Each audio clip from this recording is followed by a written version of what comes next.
All right. Well, with time and interest, I think we'll get things started tonight. Thanks everyone for joining us this evening for today's webinar, Introduction to E-Bikes. My name is Benjamin John. I am the Climate and Energy Programs Manager at the Georgian Bay Minidogami Biosphere, and as well as your webinar facilitator for today. Also joining me from the Biosphere is Emma Burton, our Climate and Youth Outreach Coordinator, who will be leading all of the tech in the background. So if you have any issues with Zoom, Emma will be able to help you. Please know that we will be recording today's session and posting it to our YouTube channel. We want to make this webinar accessible to those that weren't able to join us this evening, but also offer you the opportunity to review any of the topics that were discussed today.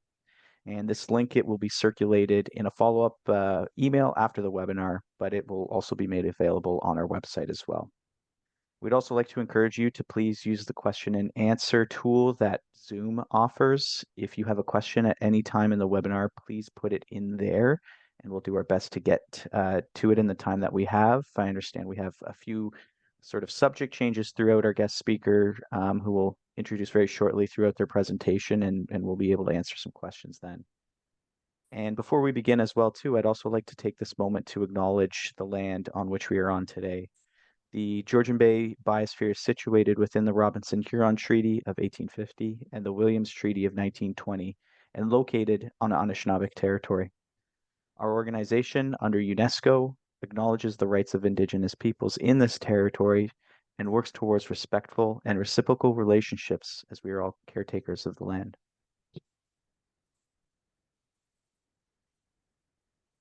So thank you once again, everyone, for joining us this evening. If this is your first time hearing about the Georgian Bay Minidogami Biosphere, it is one of 19 UNESCO World Biospheres in Canada. Our biosphere in particular, it stretches 200 kilometers along the eastern coast of Georgian Bay and was designated by UNESCO in 2004. And our region is ecologically unique as it contains the largest freshwater archipelago or series of islands, the largest freshwater archipelago on Earth. And as an organization, we are a registered charity with an office located in Parry Sound, Ontario. And we rely on grants, donations, partnerships to carry out the work in the fields of environmental conservation, in climate action, sustainable communities, culture, as well as education. And within these areas, it's our goal and objective to help inform and educate and facilitate, as well as leadership within these areas to help inspire partnerships that work towards learning action and will work towards building a balance between humans and nature within the biosphere region. The webinar that we have today is part of a larger webinar series that's focused on electric vehicles and e-bikes. And we'd like to thank the Mike Brigham Foundation, as well as Lakeland Solutions and the North Bay Parry Sound Health District, as well as some of our other partners who have made this possible for this evening. If you've enjoyed today's webinar, please be on the lookout for more EV and e-bike events and webinars in the future. As I mentioned, this webinar here is part of a larger webinar series, and we have 2 more webinars focused on e-bikes for February and March. Thomas Clark from Parry Sound Bikes, who is our guest speaker for this evening, he will be joining us again in February to go over some more of the technical details of e-bikes, all of those subjects that we don't get a chance to talk to about this evening. And we'll be in that webinar, we'll be looking at things such as types of batteries that e-bikes use, some of the power ratings and how they're measured, best practices for maintaining the bike's motor, and a bunch more as well. And then in March, we'll also be joined by Ontario by Bikes to discuss how e-bikes can be a great way to move around the region, as well as some of the tourism opportunities they provide. So please watch for more details and information on the exact dates and times on which those webinars will be happening. So that's all to say, whether you're an e-bike expert or you have some knowledge already, or even just beginning to learn about them, there's really going to be something for everyone within these different sessions. Now, before I pass things over to Thomas to get into the details of today's webinar, I want to kick things off by just taking a quick poll of the audience to see here who has actually rode an e-bike before. I just want to see if this is something familiar that the audience is familiar with, or if this is something entirely new. So Emma, if you could please pull up the webinar poll, and in a moment you should see a question come on your screen.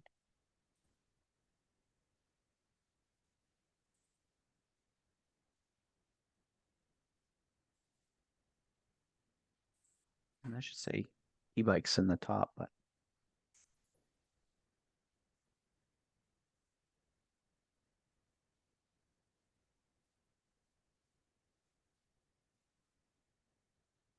we might be having some technical difficulties with the.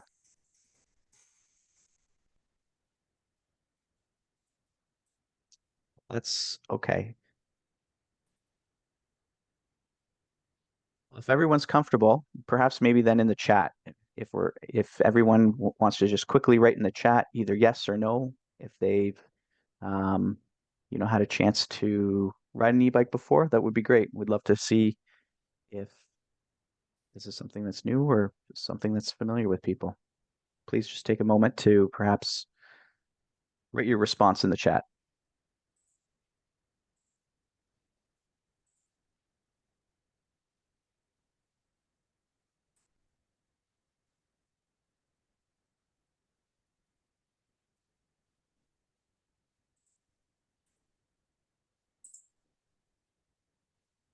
All right, we'll come back to this one, seeing no answers. So since we're having some difficulties with the polls, we'll skip over this question. But one of the things that we were also curious to know is whether if there's some barriers that are preventing folks in the audience from getting an e-bike, and there's lots of barriers out there that exist. So one of the things that Thomas will be talking about is speaking a little bit to some of those barriers that people experience in the day-to-day lives about e-bike ownership, and hopefully be able to touch on some tips and tricks to help navigate and overcome those. So without further ado, I would like to turn things over to our guest speaker, Thomas Clark from Parry Sound Bikes.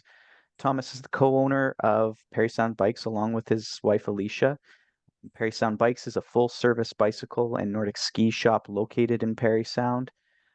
They offer sales, service, and rentals for bikes, e-bikes, Nordic skis, as well as accessories, clothing, and other essentials to make the most out of your experiences in these areas.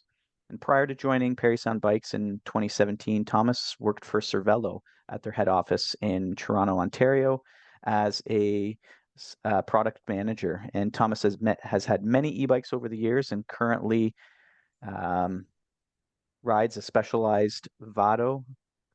Correct me if I said that wrong, Thomas. Replacing his EV for grocery runs and errands around town. So Thomas, I'll turn things over to you.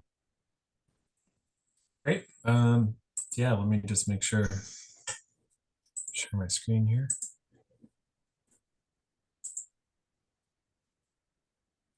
Great. Can everyone see the screen then?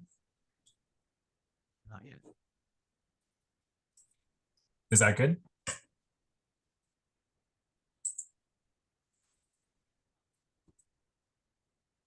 Still can't see the screen. Sorry.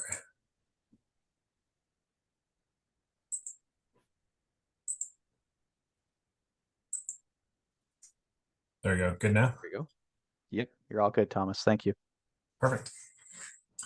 Well, hello everyone. Thanks for coming out.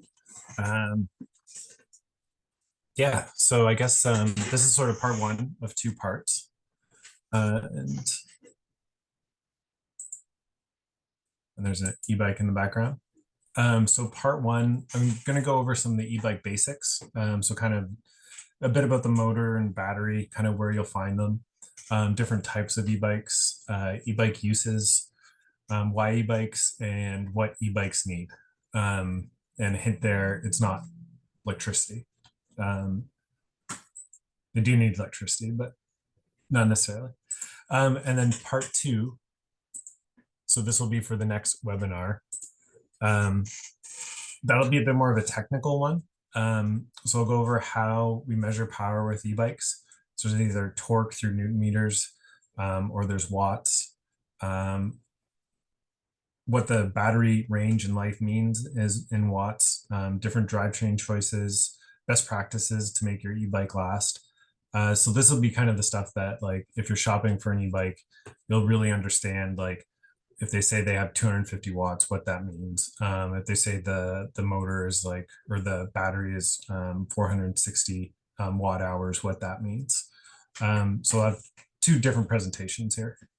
Um, a bit about myself. Ben already gave a bit of an intro there. I've been in the bike industry now, I guess, oh man, going almost 20 years now. And in that time, I've had lots of different positions in the industry. Before getting engaged and moving to Parry Sound in 2017, I was with Cervelo. Cervelo makes a high-end road bike, and as in product management. So in that position, we kind of we saw a bike through its entire life. So we kind of wrote the scope for what the engineers needed to build. We spec the bike, what parts go on it. We would deal with journalists when it came to the, you know, promoting the bike. So often, if you see interviews or something with someone and they're talking about bikes, they're probably talking to one of the product managers. And also about myself, just because we are concerned about climate here, obviously. I kind of had my aha moment with climate, I guess, in 2017, you could say. Before that, it was always someone who's like, oh, you know, you should recycle, climate's important. But it wasn't like in the forefront of my decision making, or it wasn't something that I really kind of deeply thought about. And in 2017, I was volunteering at the Masters ski race at Georgia Nordic, the ski center here just north of Parry Sound. And I was helping out in the timing hut because I was new to cross country skiing at that point. So I had no business trying to race. And in the timing hut, there was some people in their 70s and 80s. And they were telling me about some of the older races. And some of the older races used to be like in southwestern Ontario, where I grew up. And they're just telling me how, you know, those races had disappeared. And it blew my mind that there was even cross country races there, because snow just wasn't a guaranteed thing, or not having enough snow to actually uh, hold a race. So that was really kind of my moment where I was like, wow, I was like, these people have already seen enough climate change in their life to kind of directly affect their sports. And we keep thinking of climate change as something in the future. Now it's becoming pretty evident it's not in the future, but yeah, 2017, that was kind of my climate moment. And so since then, you know, we've changed our diet. We've put heat pumps into our building. We've had an EV since 2019. So we're trying to make as many choices as we can for the climate. So to get on with the presentation, so what is an e-bike? Simply put, an e-bike is a bicycle with a battery and an electric motor that helps you move forward. The one big distinction here is it's not gas, it's electric. It's not a gas engine, it's an electric motor. We see this quite often at the shop, where people consider a bike that has a gas motor as an e-bike, but you know, it's not really what it is. And you will find with e-bikes, there is a broad range of what they are. E-bikes can really go from something that looks like a mobility scooter all the way to something that more looks like a motorcycle. And so it's kind of important to kind of understand exactly what it is. Both those things, most people probably wouldn't really consider an e-bike, but e-bikes are actually quite simple. They can get very complicated, but in their most basic form, you have a motor, you have a battery, you have some type of interface with the rider. So that can be as easy or as simple as an off-on switch, and some buttons to be able to control how much power the bike is giving you. Or it can be something like a very kind of detailed computer that has a lot of thought put into it and a lot of information that it can give you. And then you have the wiring. So those are kind of the simple, you know, an e-bike broken down into its most simple components. For the motor, the M there, the red M, that's the motor placement. So these are the three places that we see a motor on an e-bike. So there's the front wheel, there's down at the crankset, or there's on the rear wheel. So the front wheel ones, we don't see too many of these now. They were more common when e-bikes were first sort of hitting the scene. And the reason for this was it was very simple, just to retrofit a regular bike and make it into an e-bike. The drawbacks with the front wheel is that it can start making steering more difficult because you have the power running through there as well as like your steering. It's going to make the front wheel quite a bit heavier, which will make it more difficult to turn and maneuver. We really don't see very many front wheel motors anymore. Like I said, that was really just the quick, easy, dirty way to be able to just kind of convert a regular bike into an e-bike. The middle one here, the mid-drive motor, this is, I want to say the most common. That's probably not accurate, but this is kind of the best way to do it. The reason for this is that it's going to feel most like a bike.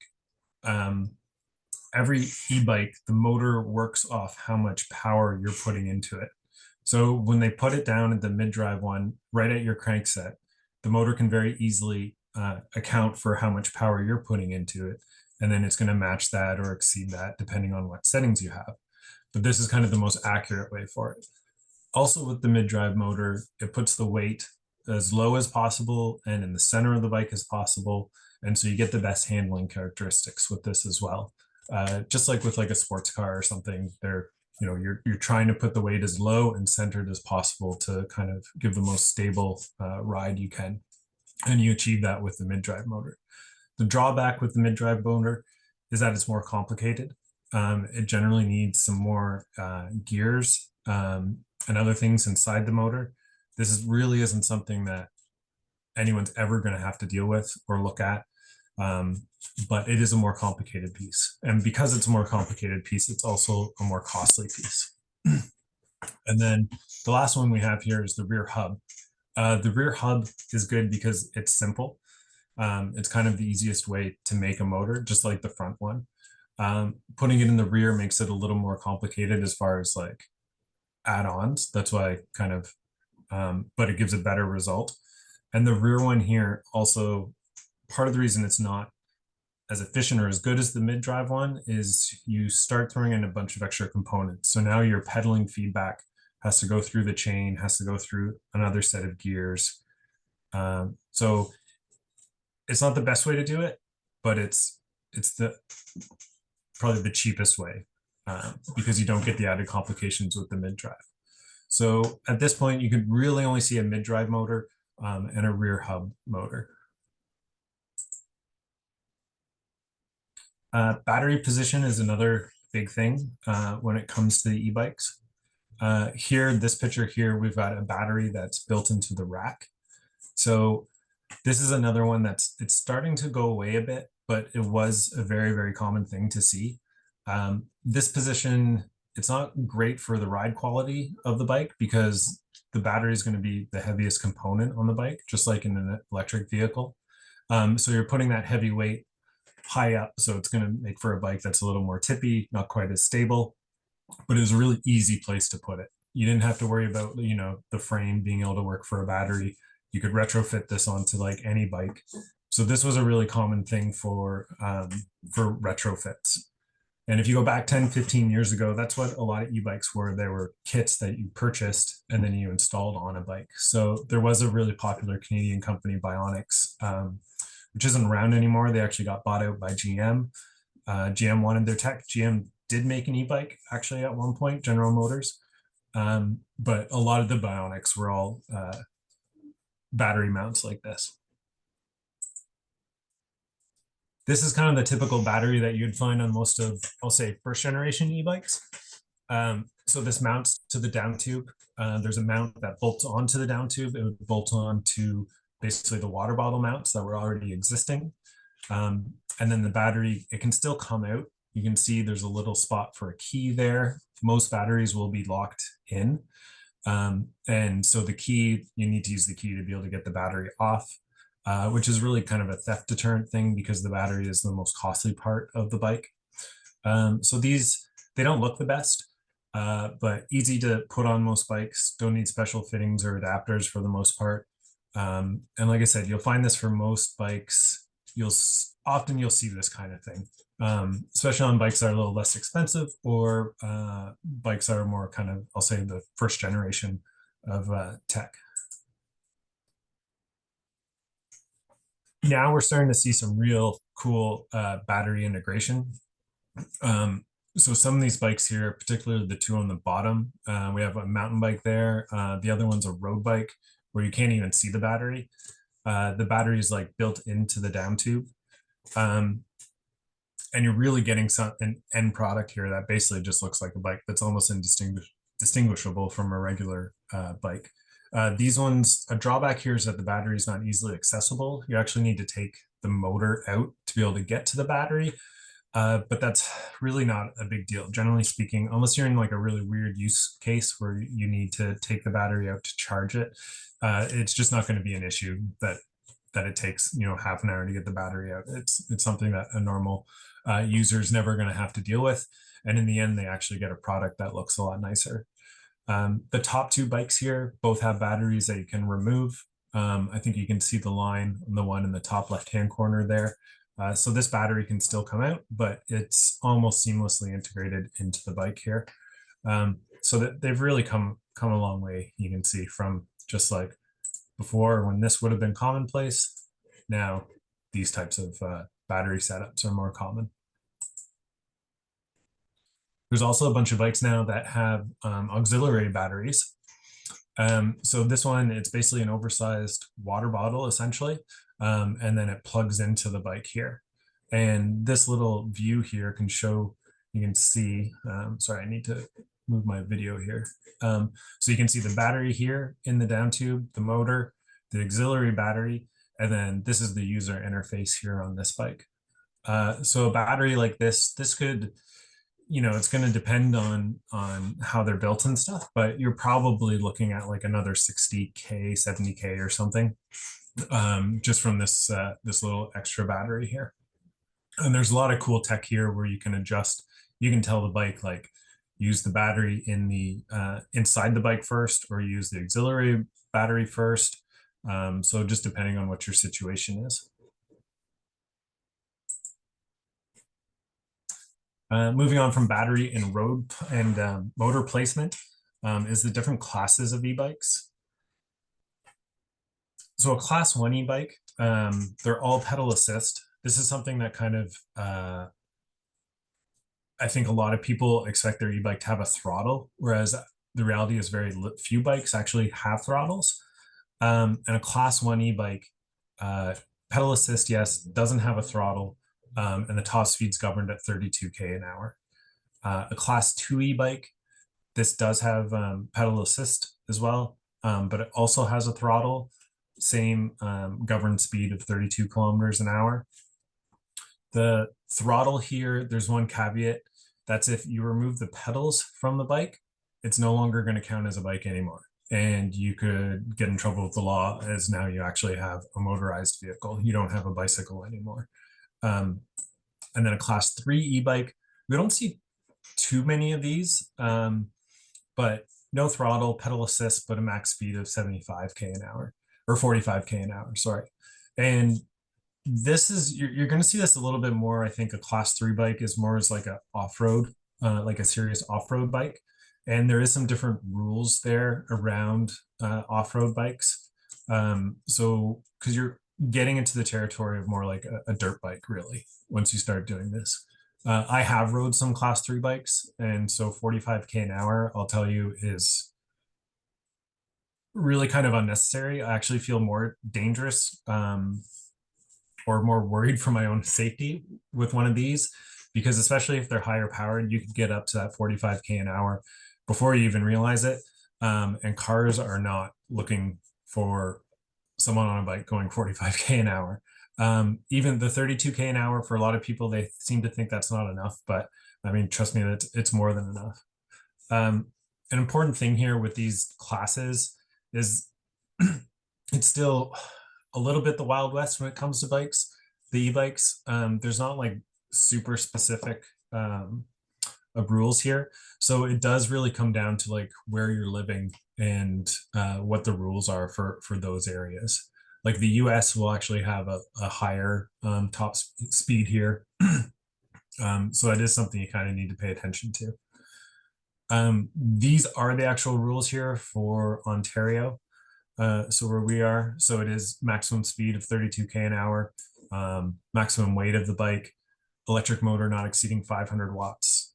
This will be for the next presentation. I'll explain what they mean by this and the different ways that you measure it. Because you will see a bunch of bikes that'll advertise a lot more power than this, but they're probably not talking about necessarily what you think. There's kind of two ways you'll really measure a motor, and that'll be either its nominal power or its max power. But we'll get into that later on. Yeah, so these are all the kind of the rules here for Ontario. So it is, yeah, like I said, it's something if you're really concerned about it. I mean, as long as you're just purchasing it from like a reputable dealer or bike shop or something, none of this stuff is stuff that you'll really have to worry about.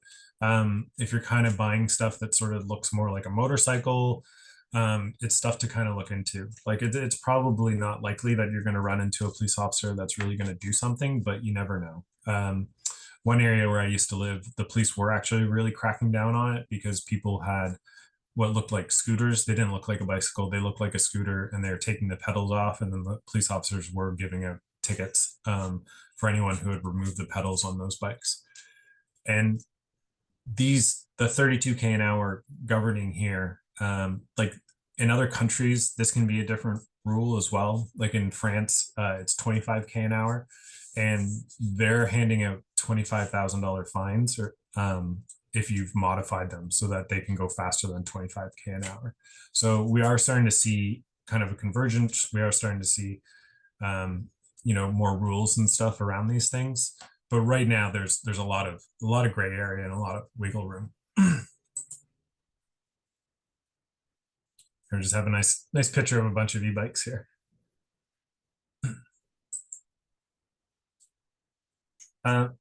So what e-bikes are used for? This is kind of me breaking this down. So I kind of really look at e-bikes as having the recreation and fitness component, and then having the transportation and commuting component, and two really different purposes here. So rec and fitness, that's great. We can also start thinking that in lines of, like pickleball or basketball or like jogging and stuff like that, right? There's a lot of different comparables. But when we talk about transportation and commuting, I mean, we're mostly talking about cars here now as being it's kind of the thing that you would compare it to. And so deciding what you're going to do with the bike can really affect on like what kind of bike you're going to get. And there's a wide range out there now of different bikes. So some of the benefits of a recreational e-bike, help people ride when they otherwise wouldn't be able to. If you have friends, friends that you couldn't ride with, we sell a lot of e-bikes just for that reason. It allows, or for health and fitness, allow people to ride with friends and family. For health and fitness, get back into shape. And we see lots of this, and it's not just like older people, just like a few, I had a friend this past summer who purchased a e-mountain bike from us because he just knew he was that out of shape, and he wasn't going to be riding if he didn't have an e-bike. And now this past winter, he got like a regular mountain bike because he had rode that for 8 months and loved it and rode himself into shape. And even people you wouldn't suspect. I mean, we had one person who was like a varsity hockey player, played in the OHL. His brother played in the NHL, and he bought an e-bike simply because all his friends ride, and he doesn't have enough time with young kids and stuff to be able to ride as much as he wants to keep up with them. So we're talking about someone who has like amazing genetics, obviously very talented athlete, and they still got an e-bike just so they could go out riding with their friends who ride 8-10 hours a week, and he knows he's never going to be able to ride 8-10 hours a week with his schedule, but the e-bike allows him to do that. I think this is who we kind of typically think of when we think of an e-bike rider. Thinking of more of like a commuter style bike, panniers, fenders, probably a little bit older, going around on bike paths, parks, and stuff like that. And that certainly is a big demographic for e-bikes, but it's not the only one. When we're talking about these kind of bikes, this sort of real recreational fitness rider, most of them are going to be fairly upright. All these bikes are quite upright. They may or may not have a front suspension fork for comfort. They're likely going to have racks on them or fenders and lights for things like, for just picking up some groceries or for going out for picnics. This would be kind of your typical sort of, yeah, recreational and fitness sort of bike. Um, e-mountain bikes, still under the recreation and fitness kind of side of things. E-mountain bikes are getting really, really popular, like super popular. So you can see there one of these stats between 2019 and 2020. Specialized saw an increase of 200%, right? Yep. Sorry, the thing was in the way there. 200% of all e-mountain bikes, representing 25% of all the money spent on e-bikes or on mountain bikes for them. So in areas that are really hilly, like out in BC or in Quebec, they're becoming super popular because most of the mountain bike trails there, you need to ride just like up the mountain and then you come back down the mountain. And getting an e-bike that allows you to easily get up the mountain and then enjoy going down the mountain. Other case, my wife and I were in Bentonville, Arkansas, which is quickly becoming the world epic center for mountain biking. And when we were there for a week of riding, I bet half the bikes we saw were e-bikes. If you haven't been to Bentonville, it's the headquarters of Walmart, and Walmart has been pumping millions and millions of dollars. I think about $85 million, they said, in the last 10 years into building mountain bike trails around there. So they say there's almost 200 kilometers of mountain bike trails, all accessible from their downtown. It's pretty wild place to go visit as far as mountain biking. And like I said, like about half the bikes I saw out there were e-mountain bikes. So don't yeah, I just really want to remove the stigma. I mean, it's not older people. It's not just for like, you know, getting groceries. Like there's a lot of different uses and things you can do with e-bikes. You can really get out and enjoy the outdoors. And this is just a quick little video just to show you what these e-mountain bikes do. So here's Da Vinci. This is a Canadian brand. They actually make these frames in Chicoutimi, Quebec, which is awesome. So the motor's down here at the crank, a mid-drive one, like most of them that you'll see. Batteries in the down tube. And you can just kind of see what they do with these bikes.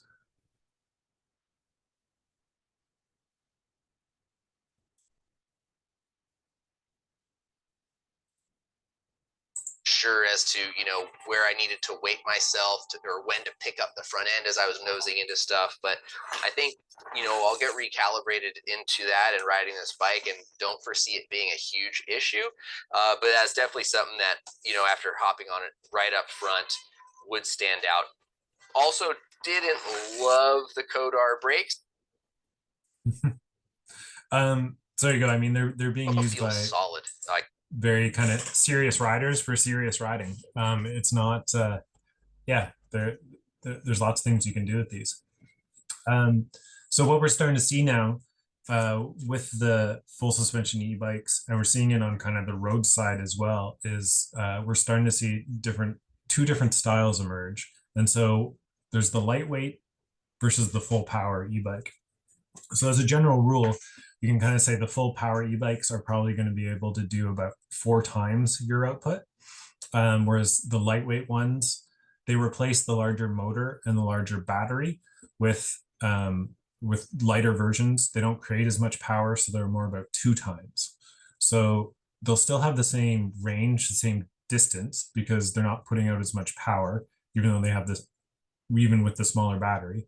But that's what you'll see. So you see about 4 times, but a heavier, 4 times your power, but a heavier bike, versus 2 times your power, but a much lighter package.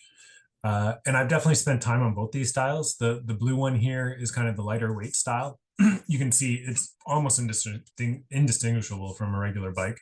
And the red one in the background there, that's the regular full powered e-bike. So you can see the motor's larger, the down tube there is larger because the battery is larger.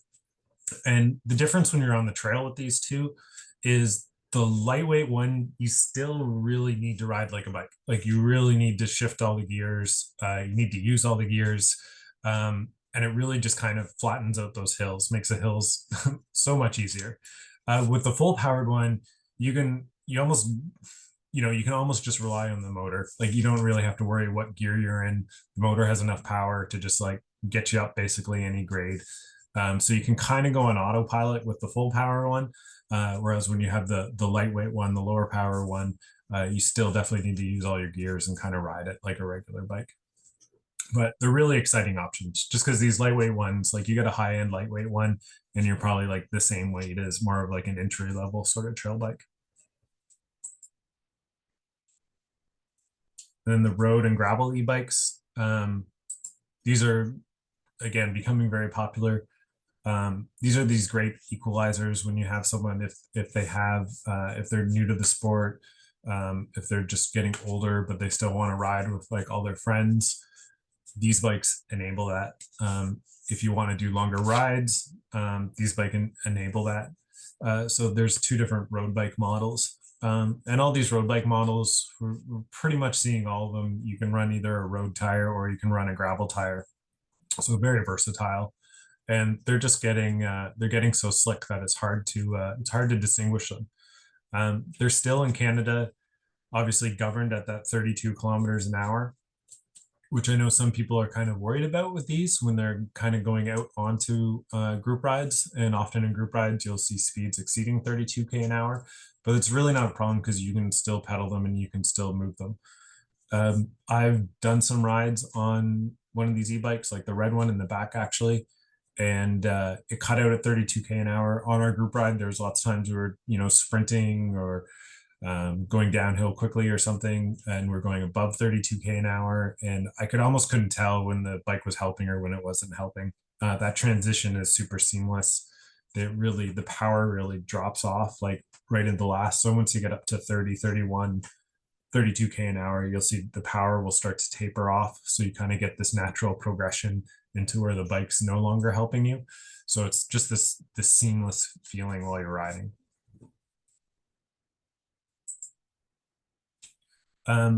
This is kind of a natural break, I guess, before I go into commuting. If there's any, if anyone has any questions or anything about what I've kind of gone over so far. All right. Now again, into commuting and transportation. This is the part that excites me because now we're not talking about sporting equipment. Now we're talking about like real practical use for the bicycle. And we're talking about a real practical use as far as fighting climate change. And that's, I think, kind of what most of us are here for. So 50% of the trips in the US are all under 3 miles. Like most of your trips are short. And in some rural areas like this, I guess maybe it can be a little bit different, but I kind of doubt it would be that much different, to be honest. And yeah, these kind of trips can be replaced by, they don't have to be like in a 3,000 pound piece of steel. Like you can easily be doing these on a bike and getting some fitness and stuff. So this is the really exciting thing for me. The health benefits are huge. I mean, this is just like one study. This isn't e-bike specific, but this is for people who commute. So I mean, you're just talking huge, huge health benefits, like 52% lower risk of death from heart disease, 40% lower risk of death from cancer. Big attributes to like not sitting in a car. So when we talk about this kind of riding, there's some really exciting options out there now, really cool options. For a lot of people, it'd be a bike like this. This is actually the same. This isn't my bike, but this is the same bike that I have for getting groceries and stuff. So I have panniers on the back, has fenders, has lights front and rear. This is just your normal recreational e-bike. And just you throw panniers on it, and you've got yourself something that you can go to the grocery store with. You can run around errands with. So for most people, this is going to work for everything.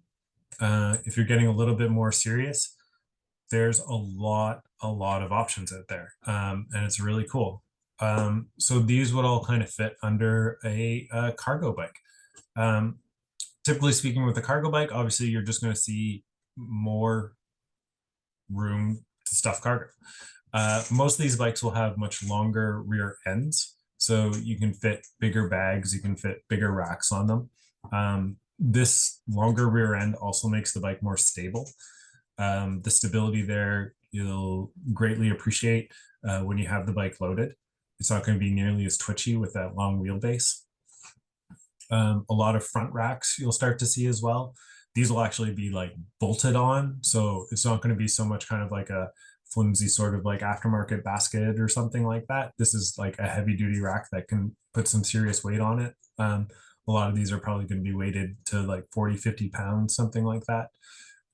And there's so many accessories and different things you can get for these now, like for carrying children, like big bags. Yeah, there's a lot of cool stuff out there. And the Urban Arrow up here, those are kind of the one in the center there. I have a video here for you to see one of those. If you're in a bigger city or if you're in Europe, you've probably seen these. Otherwise, this might be like completely new to you. So it's like great to see one of these.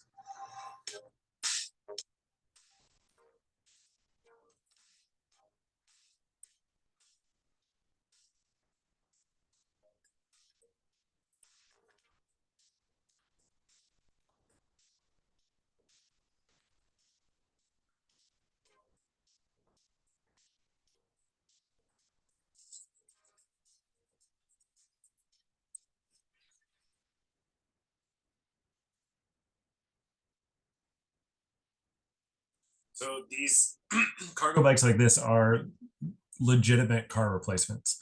They're not cheap, but cars aren't cheap either. I think an average in Canada, a car costs what, like $8,000-9,000 a year or something to maintain. So yeah, it's something like this is probably going to cost that much, but you're going to have this for many years.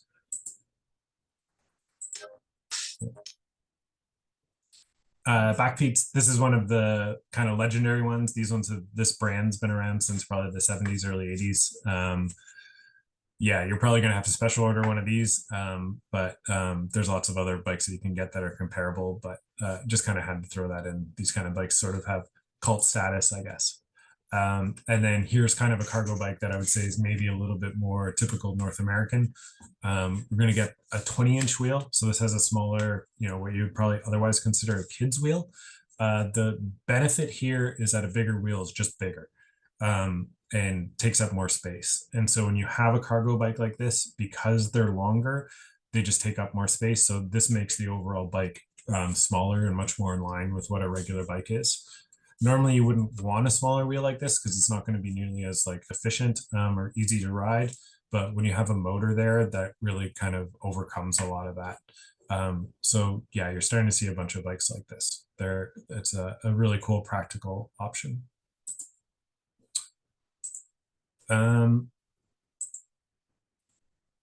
This is where I might get a little controversial. I hope not. I think this group will be okay with this. But I'm going to talk a little bit about the e-bike versus an EV. Like I said, I have an EV. I love it. It's great. Highly recommend it. Like to anyone, just like, it's just a better vehicle anyways, but there's still a lot of issues. We're starting to learn a lot more about tire pollution. And so here you can see tire pollution can make as much as 50% of the emissions of a car. 78% of ocean microplastics are synthetic tire rubber. There's been some interesting, I think I don't know if it's correct to say it's one of the first studies, but a study about this was trying to figure out how salmon, I think it was in Oregon, is on the Western United States, but they're having all these issues with like the fish and streams, and they finally realized that this is what it was. It was tire waste. And this is something that really kind of hits home to me around here when we have so many roads that just go right by major waterways. And then we see with EVs, one, they still have that tire pollution, and two, they're even worse because EVs weigh a lot more, and that's one of the things that's really going to wear out a tire. Here's some other great stats. If you're replacing your car trips with cycling trips with a regular combustion fossil fuel car, the bike is 30 times lower for each trip and about 10 times lower than driving an electric one. So just some of the huge benefits here. It's big. It's really big if you can bike instead of taking your car. One thing that I think a lot of people don't realize is how good bikes are for business, for businesses in general. There's a lot of just really simple practical things. I mean, when you ride by a store, you can easily see the window displays, you can smell the fresh food, like you can see people out on the patio having fun, and you can stop because you're moving slowly. You don't have to worry about like backing up traffic, and you can park basically anywhere with a bike. So if you see something in a window there that you like, you can just stop and go in and take a look at it. Uh, and these two stats here, I guess, are not typical, but they're huge. Like this was in New York, one of the main streets in Manhattan that got bike lanes 10 years ago. They saw 49% increase in retail sales there. Huge. And then from Forbes, this is in London in the UK, those owning cars spend 40% more each month in neighborhood shops than motorists. Yeah, we're just talking like huge numbers. If you can get people out of their cars and onto the streets in some way, it's really, really good for business. And these numbers are obviously, I mean, I cherry pick these because they're huge, but they're not unusual. I've seen stuff like this for some of the bike lanes in Vancouver as well. Typically, you're probably going to see more like 10 or 15% like increases, but it's always an increase. This was for the lanes that they did in New York. And a really, really funny thing that happens when you start building really good cycling infrastructure is that it makes it safer for everybody because you're also changing the car infrastructure when you're doing that as well. One of these funny things that we have around in our head in North America is that we think big, wide, straight roads are safer when they're not. Cars are actually going to be safer and have less accidents when driving is hard, because when driving's hard, you need to pay attention. So narrower lanes, more like things you might have to drive around, things you have to look at. We have a tendency to just kind of go on autopilot otherwise. So it's 100% counterintuitive. Yeah, like what you might think of as a dangerous street is actually probably a safe street when it comes to automobiles. And so this is kind of what we see once we start making these streets smaller, making more room for like bikes. We see it's just safer for every road user. Yeah, it's really fascinating, but it's just kind of, there's just benefits everywhere. And you can see I really like infographics. So I've only got one more infographic here, but this study was out of BC. And this is something I don't think we ever think about. We think about how much it costs us to do something, but we don't think about how much it costs society for us to do that thing. So this was a super interesting study. So this is taking, trying to take into account everything, like all the social cost, emissions, noise, everything. So yeah, if walking costs you $1, society pays 1 cent. If biking costs you $1, society pays 8 cents. If busing costs you $1, society pays $1.50. If driving costs you $1, society pays $9.20. $9.20. So it's really thinking that that's the social cost of driving, having that infrastructure, having that pollution. Like, yeah, so they're just good things to think of when you're thinking, if am I going to walk down to the store, bike down to the store, or am I going to drive down to the store? Because that's not just costing you money, it's costing everybody else money. My last infographic here, this was a study out of Australia, and it's pretty self-explanatory, I think. This is the revenue generated by the different usage of parking spaces on roads. So yeah, bikes win there. Having outdoor patios is very similar to bikes, but both of them are way better than having parking.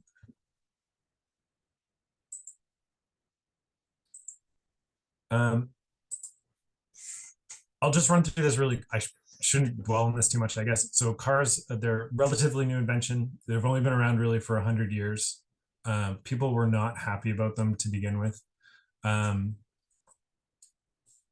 They really had to fight to actually get into towns and cities. And this kind of brought on to suburbia, car dependent living. And suburbia ultimately just ecologically and economically just isn't sustainable. Yeah, so I don't want to go into this too much, just kind of put these out here. If you want to go into this more, I highly recommend either like Not Just Bikes or Climate Town. These are both free YouTube channels.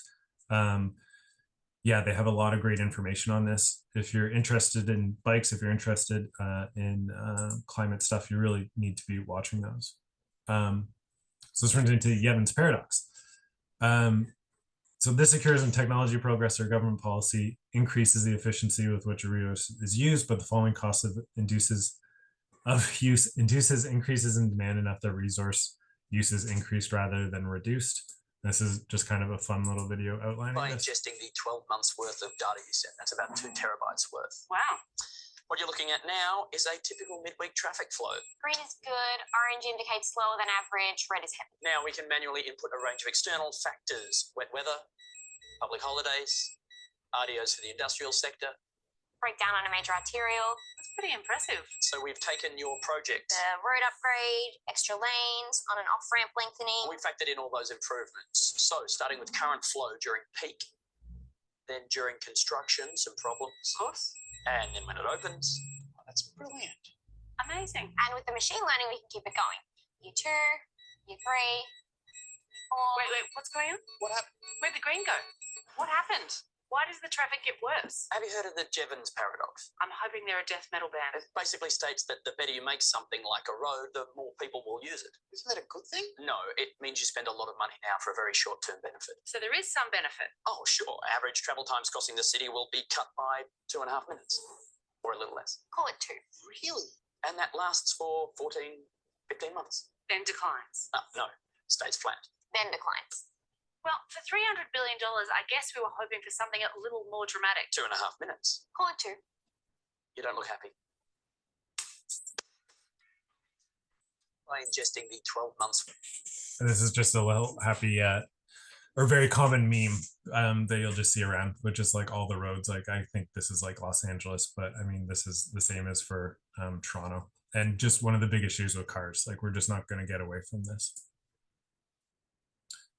Infrastructure is so important because all the studies simply show that you have to have that safe infrastructure or people won't use, they won't cycle, they won't use their e-bikes. They need to feel safe and they should have bike lanes. Here's some of the increases. This was from, sorry, I believe this was Oregon. But yeah, 69% increase on protected bike lanes. So like the numbers are huge. If you have the bike lanes, people will use them, but you need to have the bike lanes. This is not a bike lane. Cheros actually make things worse. This is kind of a prominent cycling journalist who made these t-shirts that you can buy. But yeah, these actually make things more dangerous for everybody. So please don't allow or be happy with those. And this is good cycling infrastructure. And this is just another amazing stat that the Dutch, we all know, love to cycle. They invest 600 million every year in bike infrastructure. And they estimate it saves them about 19 billion each year. Like huge, huge return on investment.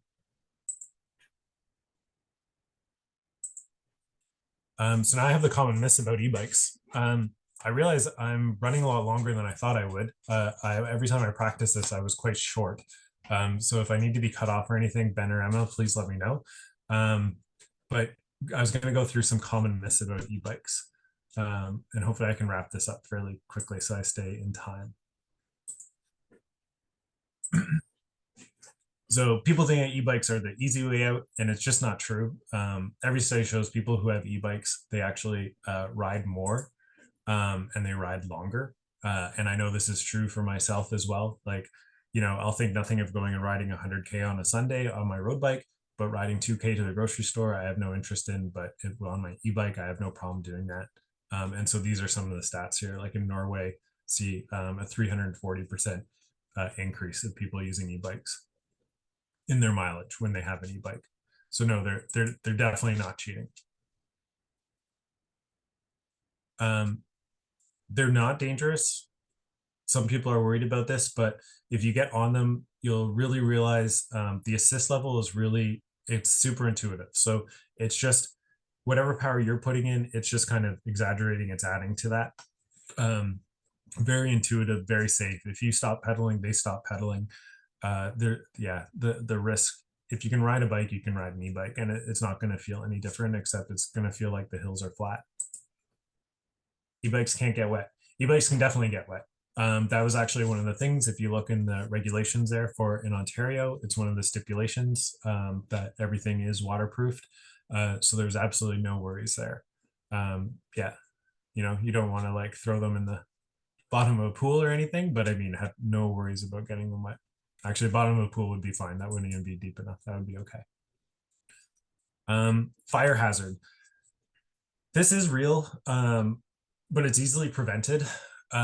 So there is a new UL certification coming out, and this has been seen in like a lot of it gets sensationalized a lot.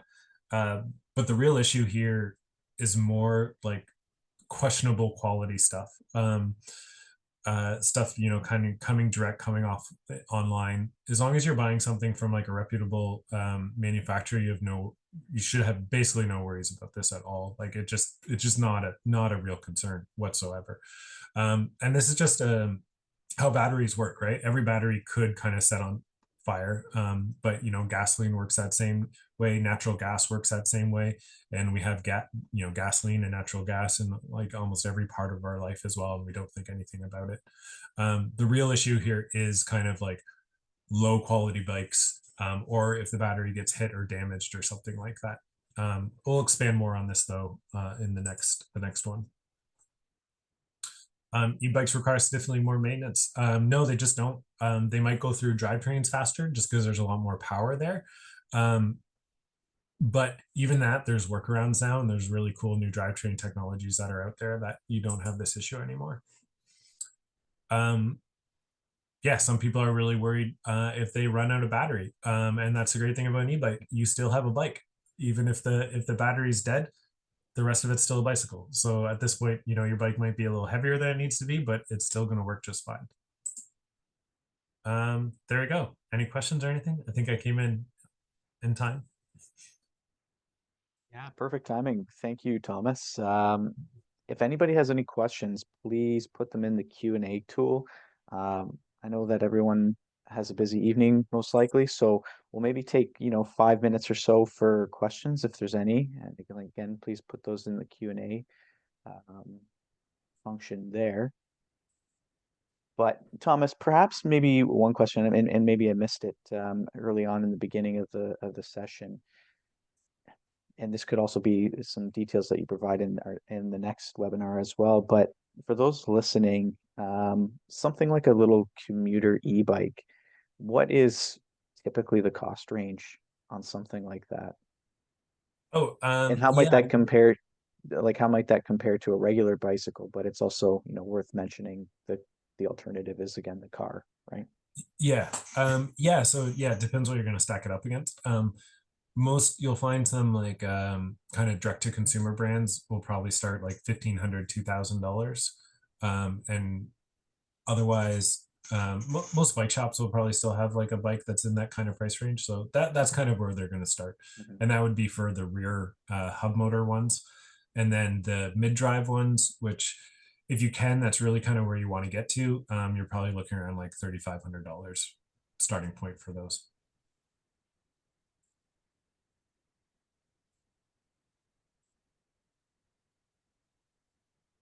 Well, I'm not seeing any other questions come into the Q&A tool, so perhaps that's a sign that they're being saved for the next webinar that's happening in February. So it is 8 o'clock, so I want to respect everyone's time this evening as well. So thanks everyone for joining us this evening, and thank you as well, Thomas, for sharing all of this information with us. It was super helpful for myself, and I hope for everyone listening in as well too.